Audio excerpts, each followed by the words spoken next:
As Jesus was walking along, he saw a man who had been born blind.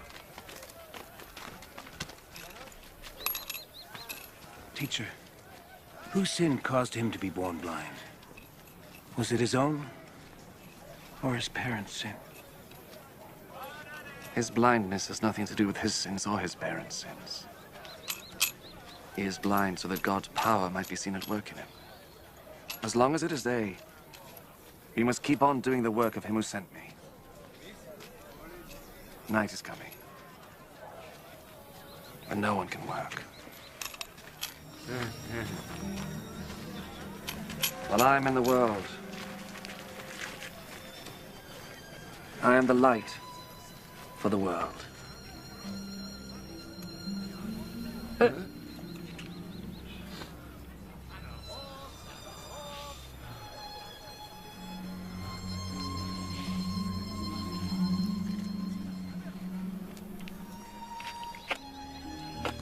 After he said this, Jesus spat on the ground and made some mud with the spittle. He rubbed the mud on the man's eyes.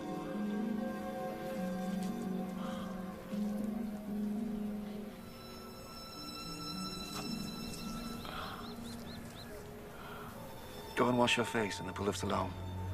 This name means sent.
So the man went, washed his face, and came back, seeing.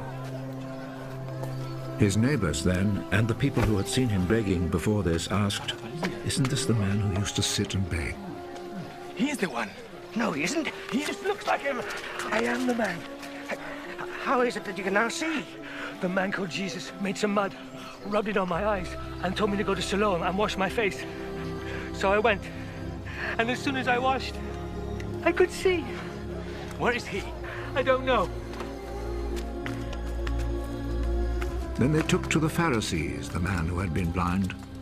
The day that Jesus made the mud and cured him of his blindness was a Sabbath.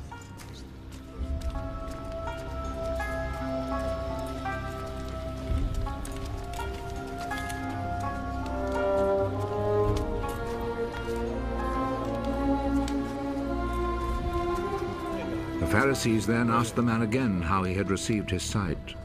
He put some mud on my eyes. I washed my face, and now I can see. The man who did this cannot be from God, for he does not obey the Sabbath law. How could a man who is a sinner perform such miracles as these? And there was division among them. You say he cured you of your blindness. Well, what do you say about him? He is a prophet. The Jewish authorities, however, were not willing to believe that he had been blind and could now see until they called his parents. Is this your son? You say that he was born blind. How is it then that he can now see? We know that he is our son, and we know that he was born blind. But we don't know how it is that he is now able to see, nor do we know who cured him of his blindness. Ask him. He is old enough and he can answer for himself. His parents said this because they were afraid of the Jewish authorities, who had already agreed that anyone who said he believed that Jesus was the Messiah would be expelled from the synagogue. That is why his parents said, He is old enough. Ask him. A second time, they called back the man who had been born blind. Promise before God that you will tell the truth. We know that this man who cured you is a sinner. I do not know if he is a sinner or not. One thing I do know. I was blind. And now I see.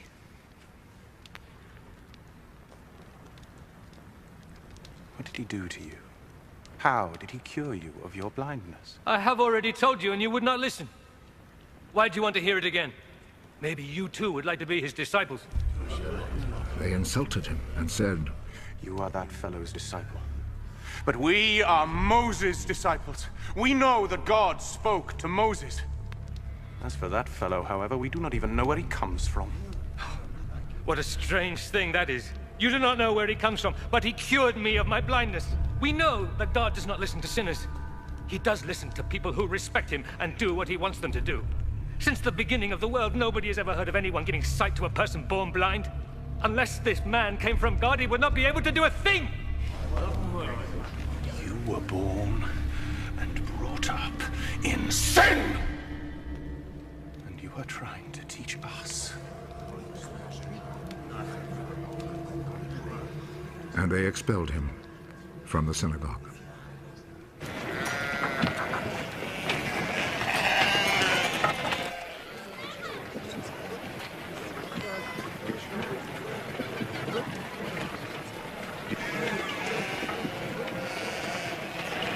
When Jesus heard what had happened, he found the man. Do you believe in the Son of Man? Tell me who he is, sir, so that I can believe in him. You have already seen him. And he is the one who is talking with you now.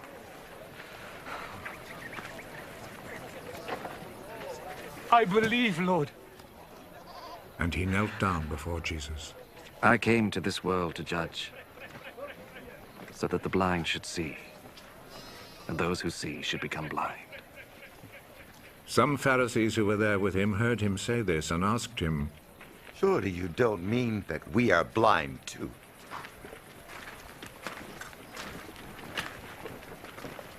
If you were blind, then you would not be guilty.